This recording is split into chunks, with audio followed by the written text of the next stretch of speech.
التاريخ الإسلامي مليان أحداث دموية وغامضة.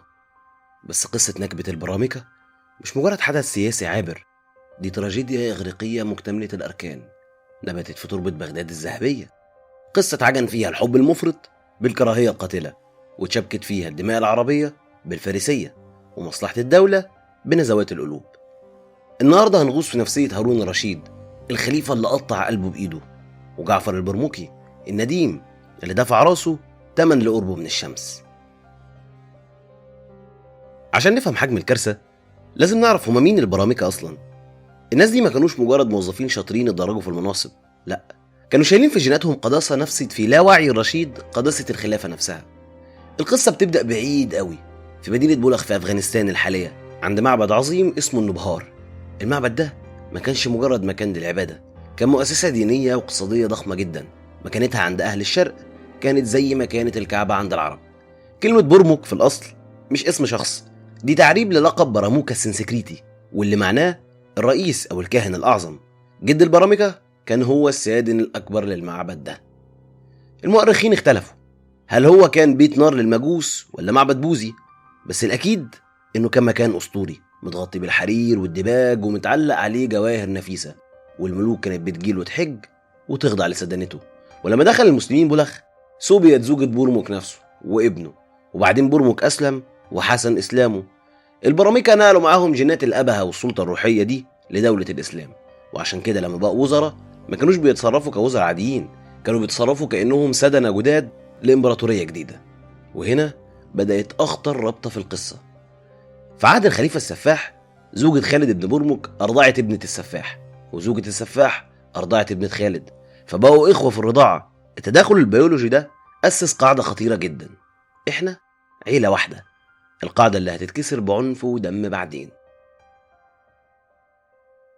صعود البرامكة ما كانش مجرد ترقي، كان استحواذ كامل على مفاصل الدولة، استحواذ مبني على الأبوة الروحية. لما هارون رشيد كان شاب، أخوه الهادي كان عايز يخلعه من ولاية العهد، واللي وقف قصاده وحمى هارون كان يحيى بن خالد البرمكي. يحيى اتسجن واتعذب وكان هيتقتل عشان يحافظ على حق هارون في العرش. ولما هارون بقى الخليفة ما نسيش الجميل، في ليلة توليه ادى خاتم الملك ليحيى وقال له العبارة الشهيرة: يا أبتي أنت أجلستني هذا المجلس ببركتك ويمن تدبيرك، وقد قلدتك أمر الرعية وأخرجته من عنقي إليك، فاحكم بما ترى. الرشيد ما كانش بينادي يحيى إلا بيا أبي. ومش بس كده، الرضاعة ربطتهم تاني. زوجة يحيى أرضعت هارون رشيد، والخيزران اللي هي أم الرشيد أرضعت الفضل بن يحيى. يحيى كان عنده ولدين هم قطبي الراحة في القصة دي زي ما بنقول كده. الأول الفضل بن يحيى، وده الأخ الرضيع للرشيد. الفضل كان صارم جاد، إداري عسكري مذهل. الرشيد ولاه خراسان، فبنى مساجد ورباطات، وأهل المشرق حبوه لدرجة إنهم كانوا بيسموا ولادهم على اسمه. الفضل كان بيمثل وجه الدولة الصارم. التاني جعفر بن يحيى، ده توأم روح الرشيد ونديمه، عكس الفضل تماما، مرح بليغ، ذوق عالي جدا في اللبس والعطور، بيعشق مجالس الطرب. جعفر استحوذ على قلب الرشيد وعقله، وبقى الرشيد ما بيصبرش على فراقه ساعة واحدة.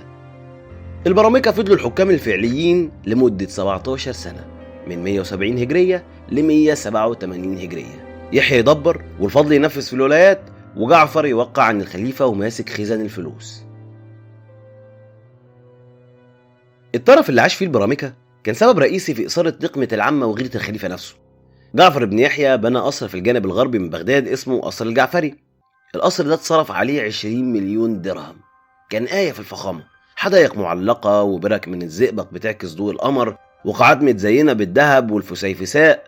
لما رشيد زار القصر لأول مرة انبهر، بس انبهاره كان مليان غيظ لدرجة إنه قال لأصحابه: إن منازلنا بالنسبة لمنازل البرامكة كالأخصاص، يعني بيوتنا جنبهم كأنها عشش قش. ورغم إن جعفر وهب القصر لرشيد عشان يرضيه، إلا إن الصورة كانت ثبتت في دماغ الخليفة: البرامكة هم الملوك الحقيقيين. مجالس جعفر ما كانتش عادية، كانت بتجمع صفوة المجتمع، شعراء زي أبو نواس ومغنيين زي إبراهيم الموصلي وابنه إسحاق. الأكل كان بيتقدم في أطباق من ذهب وفضة، وكانوا بيحرقوا كميات مرعبة من العود الهندي والمسك عشان يبقى الجو العام كأنك في الجنة. والكرم بتاعهم كان أداة سياسية بيكسبوا بيها ولاء الناس، كانوا بيغرقوا المجتمع بالفلوس. تخيل إن الفضل ادى لطباخه مرة 100,000 درهم عشان بس طبخ له طبق حلو. ولما أبوه يحيى عاتبه قال له: إن هذا صاحبني وأنا لا أملك شيئا، إن الكرام إذا ما أيسروا ذكروا. القصص دي كانت بتخلي الناس تدين بالولاء للبرامكة أكتر من الخليفة نفسه. ووصلت الجرأة بجعفر إنه يسك دنانير ذهب خاصة بيه مكتوب عليها اسمه وأبيات شعر زي وأصفر من ضرب دار الملوك يلوح على وجهه جعفره. الدنانير دي كانت بتترمي على الناس في المناسبات، وده الرشيد اعتبره تحدي مباشر لسيادته، لأن العملة هي إشارة الملك. عشان نفهم ليه هارون الرشيد قرر فجأة كده يذبح أعز الناس لقلبه، لازم نعرف إن القرار ما جاش في لحظة غضب. الرشيد كان جواه مثلث رعب بيكبر كل يوم: الغيرة العاطفية، الخوف السياسي، والصراع الأيديولوجي. نبدأ بالسياسة. رشيد بدأ يحس بالتدريج إنه مجرد خليفة سوري، الفلوس ما بتخرجش غير بتوقيع البرامكة، هم اللي بيعينوا الولاة والناس بتهتف بحياتهم. فمرة رشيد طلب مبلغ عشان يجيب هدية، قام الخازن التابع ليحيى البرمكي رفض بحجة إن الميزانية ضيقة، في الوقت اللي رشيد كان شايف فيه البذخ الأسطوري للبرامكة بعينه. وفي يوم رشيد سمع جارية بتغني بيت شعر لعمر بن أبي ربيعة بيقول إيه: واستبدت مرة واحدة إنما العاجز من لا يستبد. البيت ده رن في ودنه زي جرس الإنذار. ردد الرشيد مع نفسه: صدق، إنما العاجز من لا يستبد. في اللحظة دي الرشيد قرر إنه لازم يسترد سلطته المسلوبة. زود على كده بقلوشة زي الفضل بن ربيع اللي نفخوا في نار الفتنة العرقية بين العرب والفرس. صوروا البرامكة للرشيد على إنهم عايزين يرجعوا دولة المجوس، وإنهم زنادقة بيبطنوا الكفر. اتهموهم إنهم دخلوا طقوس الفرس في البلاط، وإنهم بيتهاونوا في الدين، رغم إن البرامكة كانوا بيبنوا مساجد. لكن تهمة الزندقة في الوقت ده كانت سلاح جاهز لتصفية أي خصم. كل ده كوم، والعودة العاطفية كوم تاني خالص: القشة اللي قطمت ظهر البعير، قصة العباسة. رغم القصة دي على اختلاف لكن هنحكيها. العباسة دي كانت أخت رشيد، أميرة جميلة وأديبة وشاعرة. رشيد كان بيحب عادتها جدا، وفي نفس الوقت ما يقدرش يصبر عن مجلس جعفر، فقرر يجمعهم هما الاتنين في مجلس واحد. وعشان ده يحصل شرعا جوزهم جواز صوري، بس حط شرط قاسي جدا: أزوجك إياها على ألا تمسها، ولا يكون منك إليها ما يكون من الرجل لزوجته، إنما لتجلس معنا وتنظر إليها.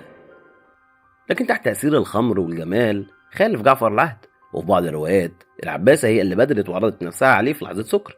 الكارثة إن العباسة حملت وولدت طفلين توأم، الحسن والحسين، لكن في السر. وخوفا من الفضيحة هربت الأطفال دول مع خادمات ثقة لمكة. السر ما اتدفنش.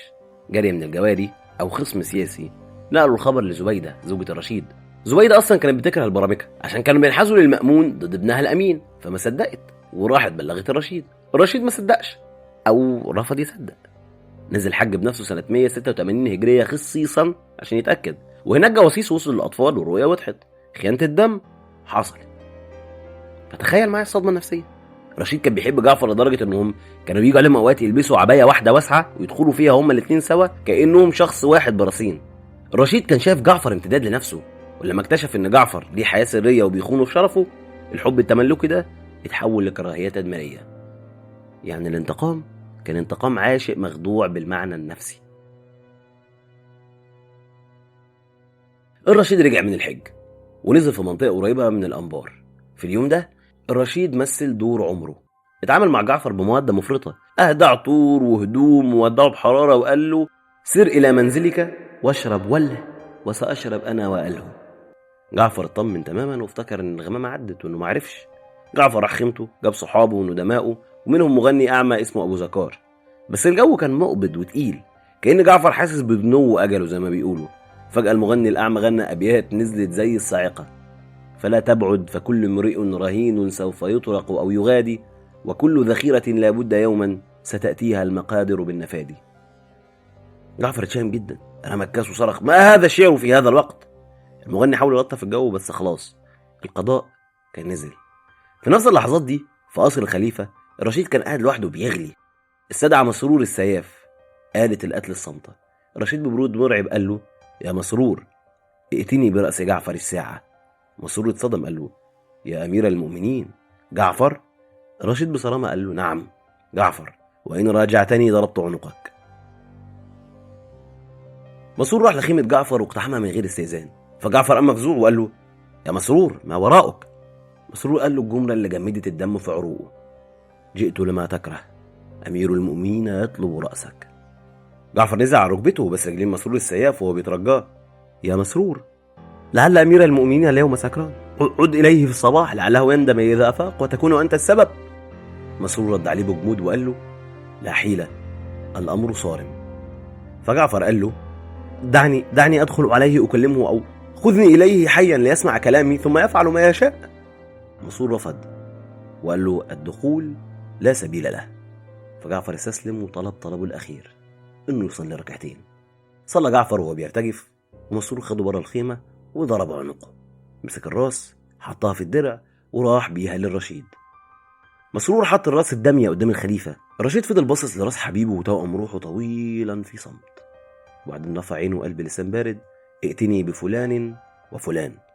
وأمر بالقبض على يحيى والفضل وباقي العيلة ومصادرة كل أموالهم.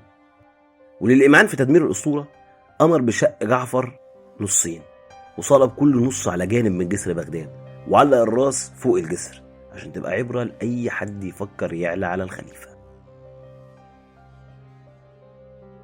في ليلة واحدة سادة الدنيا بقوا أسرى في زنازين ضيقة، فلوسهم اتصدرت لدرجة إنهم ملقوش حاجة تغطيهم. الشيخ العجوز يحيى بن خالد اللي عدى 70 وابنه الفضل اترموا في السجن. في يوم الفضل بيبص للحديد اللي في ايده وبيقول لابوه بحرقة: يا أبتي بعد الأمر والنهي والأموال العظيمة صرنا إلى القيود ولبس الصوف والحبس. أبوه رد عليه بصوت الحكيم اللي فهم اللعبة: يا بني، دعوة مظلوم سرت بليل غفلنا عنها ولم يغفل الله عنها. وأنشد يحيى بصوت مكسور: رب قوم قد غدوا في نعمة زمنا والدهر ريان غدق، سكت الدهر زمانا عنهم ثم أبكاهم دما حين نطق. يحيى مات في السجن من القهرة سنة 190 هجرية. الفضل صلى عليه، ولما رشيد عرف بموته وقال مات يحيى، إذن قتل الطموح. أما الفضل فتعرض لتعذيب وضرب بالسياط عشان يعترف بمكان الفلوس المخبأة، وفضل صابر لحد ما جاله شلل نصفي ومات قبل رشيد بحاجة بسيطة سنة 192 هجرية. عشان تتخيل حجم النكبة كان عامل ازاي، تقدر تشوف حال أم جعفر البرمكي. في يوم عيد أضحى بعد النكبة بسنين، واحدة دخلت عليها تسألها عن حالها. أم جعفر ردت وقالت: لقد مر علي عيد وعلى رأسي 400 جارية، وأنا أزعم أن ابني عاق لي، وها أنا اليوم في هذا العيد أحتاج إلى جلد شاة لأفترشه ولا أجد.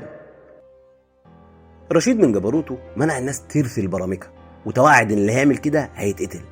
بس في راجل كان بيقف كل يوم قدام خرابة قصرهم يبكي وينشد شعر لحد ما اتقبض عليه وراح الرشيد. فرشيد قال له: أما علمت بوعيدي؟ الراجل قال له: يا أمير المؤمنين استمع لقصتي.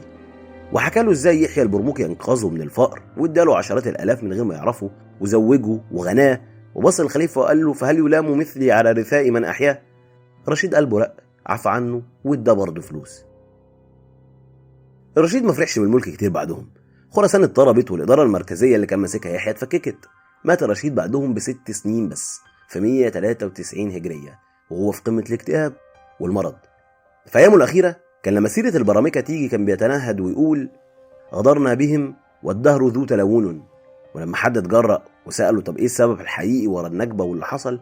قال الجملة اللي تلخص لك كل الغموض ده: لو علمت أن قميصي يعلم السبب لمزقته. سقوط البرامكة ما كانش مجرد نهاية عيلة، كان نهاية عصر التزاوج ما بين العرب والفرس، وبداية صعود العنصر التركي اللي هيكتف الخلفاء بعد كده. وكأن نبوءة البرامكة اتحققت: من لم يسعهم حلمنا وسعهم سيف غيرنا. دي كانت نكبة البرامكة، القصة اللي بتعلمنا ان الاقتراب من السلطة عامل بالظبط زي الطيران ناحية الشمس. الدفع في الاول جميل، بس في النهاية دايما احتراق. كان معاكم أدهم أمين، ودي حدوتة قبل النوم. تصبحوا على خير.